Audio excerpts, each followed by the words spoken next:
इसे खाकर आप रात भर कुश्ती खेलोगे। ये नीचे वाले हिस्से पर गजब की गर्मी पैदा करता है। छोटे बच्चे इसको भूल के भी मत खाना। ये नीचे वाले हिस्से को बिल्कुल कड़क बना देता है। इसके बारे में आयुर्वेद में वज्र कहा जाता है। नमस्कार दोस्तों, स्वागत है आप सभी लोगों का एक बार फिर से स्पिरिचुअल ट्री में।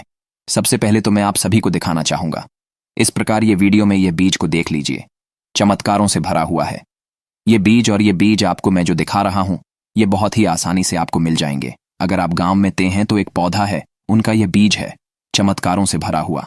आज मैं आप लोगों को इन्हीं का दिव्य एवं चमत्कारिक प्रयोग बताऊंगा और इसका आयुर्वेदिक लाभ भी बताऊंगा। तो वीडियो को ध्यान से देखना, आज जरा से भी वीडियो को मिस मत करना, क्योंकि आज के जो जानकारी बहुत ही सुंदर है। आज के जो वीडियो का विषय बहुत ही सुंदर है। अगर आप जो है आज की वीडियो मिस कर देते हैं, कम से कम अपना 5 से 7 मिनट का बहुमूल्य समय नहीं देते, तो इसमें आपको ही नुकसान होगा। क्योंकि दर्शकों कोई भी जो जानकारी होती है वह बिल्कुल भी व्यर्थ नहीं जाती। अभी नहीं तो वह जा करके आगे बाद में चल करके काम आता है। सबसे पहले तो ये बीज देख लीजिए, कुछ इस प्रकार से बीज है। फिर मैं आप लोगों को बाद में इसके पौधे की पहचान कराऊंगा। मेरे वीडियो में जो दिख रहे हैं कुछ इस प्रकार से बीज है। बहुत से लोगों को यह बीज देख करके समझ में आ गया होगा। इसको रगड़ने से इसमें आग जैसा टीपन आ जाता है, अर्थात इसमें आग जैसा जो गर्मी होती है वो आ जाती है। ठीक है, ध्यान से देखिएगा। इसमें एक प्रकार के कहा जाए, घर्षण करने से एक प्रकार की गर्मी आ जाती है और किसी को टच कराते हैं तो वह आग का अनुभव करता है। बचपन में काफी इनसे खेले भी हैं, तो यह बीज चमत्कारों से भरे हैं। इसके अंदर में कौन कौन सी चमत्कारिक गुण पाई जाती है, कौन से आयुर्वेदिक प्रयोग पाए जाते हैं, धार्मिक इसका लाभ क्या है, इसे क्या प्रयोग में लाए जाते हैं, सारे जानकारी इस वीडियो में मैं आप लोगों को, सारे दर्शकों को विस्तार से बताऊंगा। सर्वप्रथम तो हमें गर्व होना चाहिए कि भारत भूमि में आज भी हमारे घरों के आसपास में इस प्रकार के पेड़ पौधे पाए जाते हैं, जो कि हमारे लिए काफी कीमती है। ये चमत्कारों से भरे हुए हैं, लेकिन जानकारी के अभाव में यूं कहूं तो कोई लोग सही तरीके से हमें दिशा निर्देश नहीं देते, तो ये पेड़ पौधे केवल हमारे लिए घास फूस ही रह जाते हैं, साधारण पौधे ही रह जाते हैं। और अधिकतर देखा जाए तो मैं जो ये बीज दिखा रहा हूं, ये इसके जो फल होता है, इसके जो एक प्रकार के फल होता है, ये उसी के अंदर में इसका बीज पाए जाते हैं। इसके अंदर में काफी कांटा पाए जाते हैं, इसके फल के अंदर में काफी कांटा पाए जाते हैं। इसके जो पौधे हैं उसके अंदर में भी काफी कांटा होते हैं, कटेला पौधे हैं। और सभी दर्शकों को बताना चाहूंगा, जिस पौधे में जितना ज्यादा कांटा होती है, जिस पौधे में जितना ज्यादा कटेला होती है, वो बहुत ही ज्यादा आयुर्वेदिक एवं चमत्कारी गुण से भरे होते हैं। क्योंकि आप सभी दर्शकों को जरूर पता होगा, जो गुलाब की फूल है कितना खूबसूरत होते हैं, कितने अच्छे होते हैं, और उसे प्राप्त करने के लिए कितना कठिन हमें जो है सामना करना पड़ता है, क्योंकि उनके आसपास में बहुत सारे कांटा होते हैं। इसी प्रकार ये जो चमत्कारिक पेड़ पौधे होते हैं, इसके अंदर में बहुत ही चमत्कारिक लाभ होते हैं, इसके अंदर में बहुत ही दिव्य गुण होते हैं। इसलिए इसकी सुरक्षा करने के लिए आसपास में बहुत सारे कांटा होते हैं, ताकि कोई भी व्यक्ति या फिर कोई भी जो जंगली जानवर है या फिर जो पशु है उसे साधारण समझ करके ना खाएं या फिर इसे नुकसान करने से बचे। तो इसका कौन कौन सा प्रयोग, इसके नाम जान लीजिए। तो सर्वप्रथम इसका नाम है करंज। ध्यान से देखिए, इसे करंज के नाम से जानते हैं। बिहार में इसे करंजवा के नाम से जाना जाता है। कई जगह इसे लता करंज के भी नाम से जानते हैं। इसे तेलुगु में कागू के नाम से जानते हैं। इसका हिंदी नाम पापर भी है। यह बीज देख करके पहचान लीजिए, शायद आपको समझ में आ जाएंगे कि इसे आपके यहाँ किस नाम से जाना जाता है। अब हम सर्वप्रथम तो इसका आयुर्वेदिक लाभ बताएंगे, फिर इसका हम दिव्य एवं चमत्कारिक प्रयोग बताएंगे और इसका धार्मिक लाभ भी बताएंगे। आयुर्वेदिक 4 से 5 इसके लाभ बताऊंगा, जो कि आपको आगे चल करके काम आते हैं। क्योंकि आयुर्वेदिक पेड़ पौधे के लाभ सीख जाएंगे तो आप कभी फिर बीमार नहीं पड़ेंगे। यानी पेड़ पौधे से बहुत सारी बीमारियों के स्वतः ही आप उपचार कर सकते हैं। अब इस प्रकार की जानकारी को सीख करके वैद्य का भी काम कर सकते हैं, लोगों को भला कर सकते हैं, पुण्य प्राप्त कर सकते हैं और आप अपने रोजी रोटी भी निकाल सकते हैं। स्पिरिचुअल ट्री चैनल का मकसद है जनहित एवं जन कल्याण करना। इसलिए आप सभी दर्शकों को इस प्रकार ज्ञान भरी जानकारी बताता हूं, ताकि कि आप सभी दर्शकों का कल्याण हो। तो आप हमारे समाज कल्याण में इस प्रकार के जो चैनल हैं, एक प्रकार के कार्यक्रम है, आप इसमें हमें योगदान जरूर दीजिए। हमारे चैनल को सब्सक्राइब कर हमारे सपोर्ट जरूर करें, ताकि हम पेड़ पौधे की जानकारी भारत भूमि के हर गांव में, हर कस्बों में, हर शहरों में पहुंचा सके। गंजापन में इसके जो बीज होता है, इसके बीज से निकला हुआ तेल ठीक है। इसके बीज से निकला हुआ तेल से अगर गंजापन हिस्से में मालिश किया जाए तो आपके जो झड़े हुए बाल है वो पुनः धीरे धीरे उगना शुरू हो जाते हैं। इसमें समय लगता है 4 से 5 महीने का समय लगता है, लेकिन पूरी तरीके से आपके जो झड़े हुए बाल है पुनः सर पे आ जाते हैं, क्योंकि आयुर्वेदिक दवा धीरे से काम करते हैं लेकिन 100% कम करते हैं। तो गंजापन दूर करने के लिए इसके जो बीज होता है, इसका दूसरा प्रयोग बता रहा हूं। इसके जो बीज होता है सरसों का तेल होता है, दोनों को मिलाकर के भी मालिश करने से गंजे सर पर बाल आते हैं। इसके बाद ये दांत दर्द का रामबाण दवा है। इसके बीज को जला करके भस्म तैयार कर लीजिए। ध्यान से सुनिए, इसके बीज को जला करके भस्म तैयार कर लीजिए और इस भस्म को आपके जिस हिस्से में दांत में दर्द हो रहा है उस हिस्से में लगाइए, तो ये दांत के कीड़े को तत्काल मारता है और किसी भी प्रकार से पारिया के कारण, दांतों में सड़न के कारण, दांतों में बैक्टीरिया के कारण, किसी भी कारणवश अगर आपके दांतों में दर्द बना हुआ है तो वह दर्द जड़ से समाप्त हो जाते हैं। इसी के साथ दर्शकों, आप में से अधिकतर ऐसे लोग हैं जिसे खांसी की समस्या जरूर आता होगा। ठीक है, जो छोटे बच्चे ने खास करके खांसी अधिक आता है तो ग्रामीण इलाकों में आज भी इसका प्रयोग कराते हैं। हमारे गुरु भी कहा करते थे 1 से 3 ग्राम।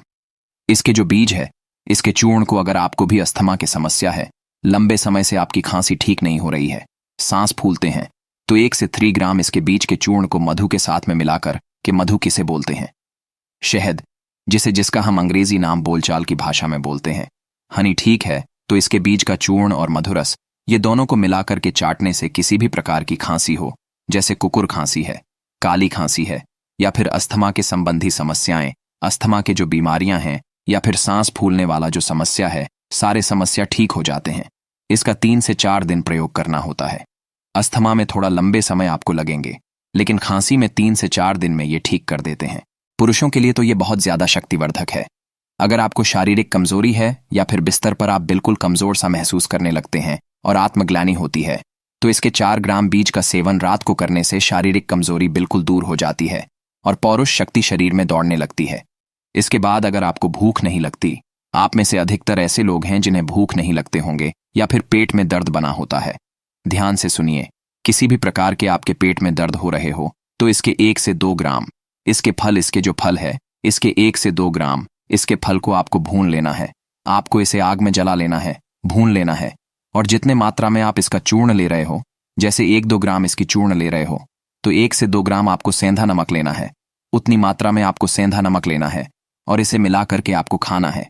दोनों को मिला करके खाना है, तो किसी भी प्रकार के आपके पेट में दर्द हो रहा, जैसे क्रिम के कारण पेट में दर्द हो रहा है, या फिर किसी भी समस्या को के कारण आपके पेट में दर्द हो रहे हो, गैस बनते हो, तो बिल्कुल ही आपके पेट में होने वाले दर्द समाप्त हो जाती है।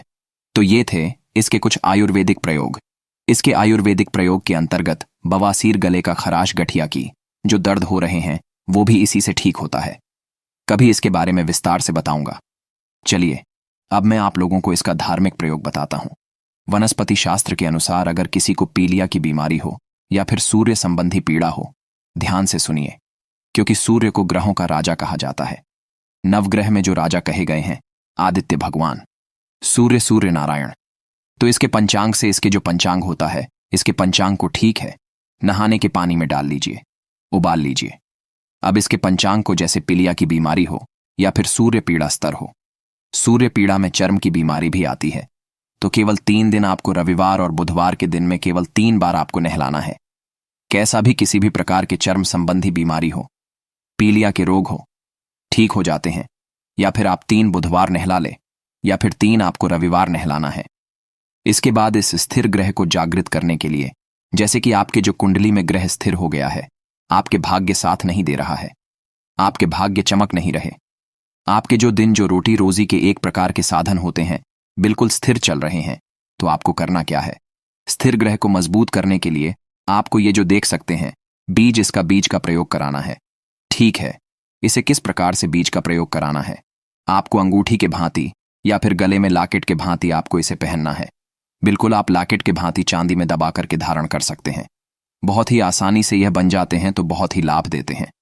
आपके ग्रह को जो ग्रह आपके कहा जाए आपको नुकसान पहुंचाते हैं, या फिर जो ग्रह आपके स्थिर है जागृत अवस्था में उसे जगाने का काम करते हैं, मजबूती प्रदान करते हैं। यह भी कहा जाता है माला बना करके इसके पहनने से नजर दोष नहीं लगते। आज भी छोटे बच्चे को बहुत जगह आप देखना, छोटे बच्चे को इसके माला बना करके पहनाते हैं, नजर दोष नहीं लगने देते।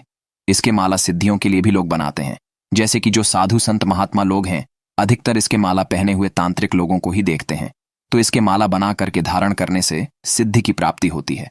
कभी इसके बारे में बताऊंगा। कौन सी सिद्धि की प्राप्ति होती है। इसके बीज घर के वास्तु को भी मजबूत करने का काम करते हैं। इसके बीज को अगर आप अपनी जमीन में या फिर घर में, जैसे आप वास्तु मानते हैं, जो लोग मानते हैं उनके लिए बता रहा हूं, ठीक है, क्योंकि वास्तु घर के मजबूत होते तो हमारे घर में धन दौलत का आगमन भी होता है। तो इसके 5 बीज को लाल कपड़े में बांध करके आप अपने घर के उत्तर दिशा में रखते हैं, तो इससे आपके घर के वास्तु मजबूत होते हैं। इसी के साथ आपके घर में धन आगमन का साधन खुलते हैं। आपके घर में तेजी से धन आते हैं, सभी मार्ग से धन आना शुरू होते हैं।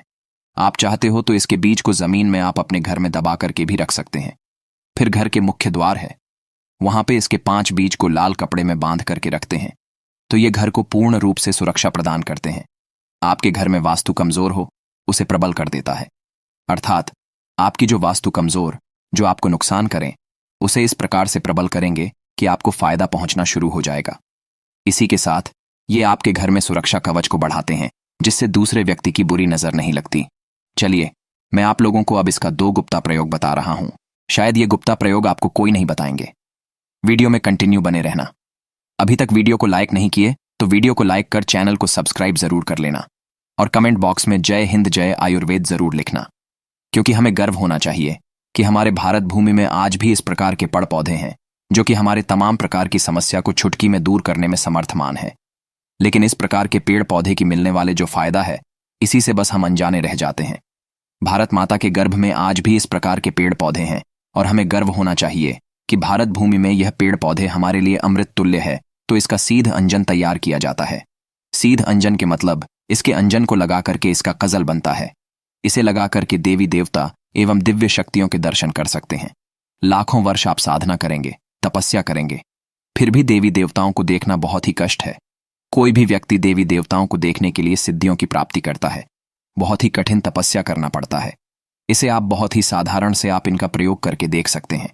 मैं जो जानकारी बता रहा हूं ये वनस्पति शास्त्र के आधार पर बता रहा हूं। इसका सीध अंजन तैयार किया जाते हैं तो इसके बीज का भस्मा बनाना होता है। रवि पुष्य नक्षत्र, गुरु पुष्य नक्षत्र, कृतिका नक्षत्र, या फिर होली, या फिर दीपावली, या फिर कोई अच्छे बड़े जो दिन है, जैसे सूर्य ग्रहण है, चंद्र ग्रहण है, तो इस प्रकार के दिन को शुभ दिन कहा जाता है। धर्म की दृष्टि से, तांत्रिक की दृष्टि से तो इसके बीज का भस्म ध्यान से सुनिए। इसके बीज का भस्म और काला अंकोल का तेल, ये दोनों को मिलाकर के नेत्र में काजल की तरह लगाने से आपके घरों के आसपास में रहने वाली दिव्य शक्तियां एवं आकाशचरी, जो आकाश में उड़ने वाली जो दिव्य शक्तियां होती हैं, देवी देवता होती हैं, भूत प्रेत होते हैं, पिशाच होते हैं, फिर बहुत सारे गण आ जाते हैं। देवी देवताओं की इस प्रकार की दिव्य शक्ति को आप अपनी नग्न आंखों से इसका सिद्ध अंजन लगाने के बाद देख सकते हैं। इसका एक और दुर्लभ प्रयोग है। कृतिका नक्षत्र में इसके जड़ को लाकर के हाथ में बांधने से आपके शरीर में हाथी जैसा बल आ जाते हैं। बिल्कुल ही अगर आप हाथी से लड़ेंगे तो हाथी को भी कृतिका नक्षत्र के दिन अगर आप इसकी जड़ को रख करके लड़ते हैं तो हाथी को भी पटक दोगे, हाथी को हरा दोगे। इतना ज्यादा शरीर में बल प्रदान करते हैं। लेकिन हाँ, आपको कृतिका नक्षत्र का ही चुनाव करना है, क्योंकि अलग अलग पेड़ पौधे अलग अलग नक्षत्र में जागृत अवस्था में होते हैं।